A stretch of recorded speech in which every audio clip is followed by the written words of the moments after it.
Hey, Creeksquad, gather around. We're going to unpack the song that might have been your gateway drug to Upchurch, Rolling Stone. If this is the song that made you realize Upchurch was something special, you're not alone for a lot of us. This is where it all began. Yeah, and it's a great starting point because Rolling Stone really encapsulates everything that makes Upchurch's music so unique. Mm. That raw Southern energy, the blend of country roots with hard-hitting rap verses, and a whole lot of heart. Okay, let's break it down. The song opens with Upchurch just chilling in his backyard, gazing up at the stars. Yeah. You get this immediate sense of peace, of being connected to something bigger than himself. It's almost like he's finding inspiration in that moment of quiet reflection, and the marijuana is facilitating that connection to nature and his own thoughts. For someone like Upchurch, who's constantly pushing boundaries and defying expectations, those moments of solitude are probably pretty important. And there's something so quintessentially Southern about that imagery, right? Laying in the tall grass, feeling the breeze, just letting the world melt away. Absolutely. It sets this scene of rural simplicity, which is a recurring theme in a lot of Upchurch's music. He's not afraid to embrace his roots, and that's something that really resonates with his fans, especially those who identify with that rural lifestyle. This line really struck me. I'm smoking on this Mary Jane's. She's keeping me company. It's like he's personifying marijuana, making her a character in the story. Yeah. What do you think he's doing there? It adds this layer of intimacy to the experience. It's not just about getting high, it's about sharing that moment with someone, even if that someone is, well, Mary Jane. And it speaks to that idea of finding solace and comfort in something that helps him escape the pressures of daily life. And then, bam, we're in the Chevy Tahoe, cruising down those back roads. He even throws in the detail about sipping on sweet tea.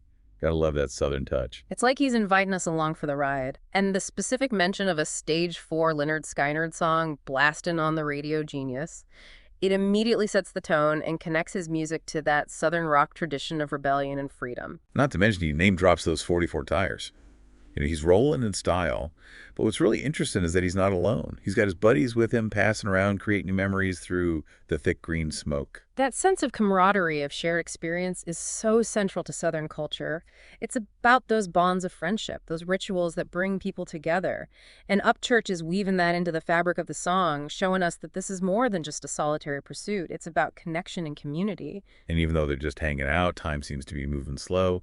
He sings about watching the world go by and how time just don't exist. It's like that altered perception of time that people often associate with being high. It gives the whole song this hazy, dreamlike quality. He's capturing that feeling of being completely present in the moment where everything else fades away. It's about escaping the pressures of time and responsibility, even if just for a little while. And that's a feeling that a lot of people, regardless of whether they use marijuana, can relate to. And here's where Upchurch kind of throws in a curveball. He brings up Charlie Daniels, a country legend known for his more conservative views, especially regarding drug use. Upchurch sings, like Charlie Daniels said, you shouldn't smoke that dope. Yeah, it's almost like he's acknowledging the other side of the argument, the voice of tradition and authority. And by doing so, he sets up this tension between rebellion and respect. Because right after that he goes, but damn it, I can't help, I love Rollin' Stoned.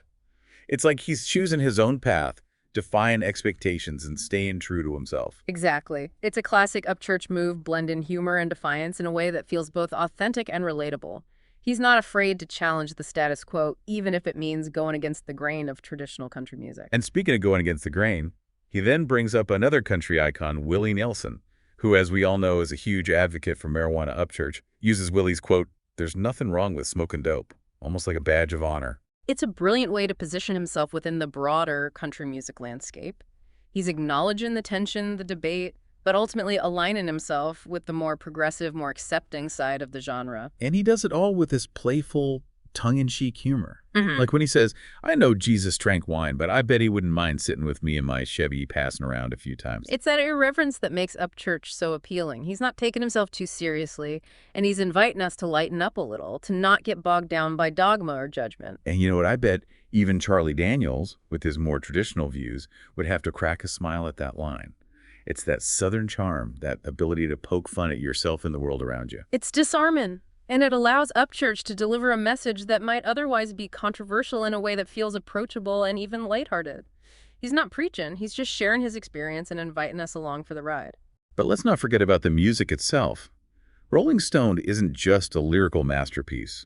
It's also a sonic tapestry that blends country rap and rock in a way that's totally unique to Upchurch. You hear those classic country elements? The banjo picking the slide guitar, interwoven with hard-hitting rap verses and a driving rock beat. It's that genre-bending fusion that makes Upchurch so exciting. He's not confined by any one style. He's creating something entirely new. And for a lot of us in the Creeksquad, that's what drew us to his music in the first place. It's that sense of rebellion, of breaking down barriers and blurring the lines between genres. It's like he's creating his own lane, his own sound, and inviting us to come along for the ride. And that ride is something special. It's a journey through rural landscapes, a celebration of friendship and good times, and a defiant embrace of individuality. It's a reminder to slow down, enjoy the simple things, and never be afraid to be yourself, even if it means going against the grain. And for anyone who hasn't yet experienced the full spectrum of Upchurch's music, Rolling Stoned is just a taste of what's in store. So, Creeksquad. I think that does it for our deep dive on Rolling Stoned. We've talked about a lot here, the song's meaning, its themes, its impact, and I think it's safe to say that Rolling Stoned is really like a gateway drug to Upchurch. It's the song that hooked so many of us, and it's really a great introduction to his style and his unique perspective. Yeah, and like you said, we've only scratched the surface. There's so much more to explore in Upchurch's music, and Rolling Stoned is just a taste of what's out there. So for all you Creeksquad members out there, and anyone who's maybe new to Upchurch, go explore his music. You will not be disappointed. You'll find songs about heartbreak. You'll find songs about hustling, songs about life in the South. And you'll find that same raw honesty, that same genre-bending energy that we've been talking about today. Exactly. He's got something for everyone, and Rolling Stoned is the perfect place to start that journey. Until next time, Yee. yee.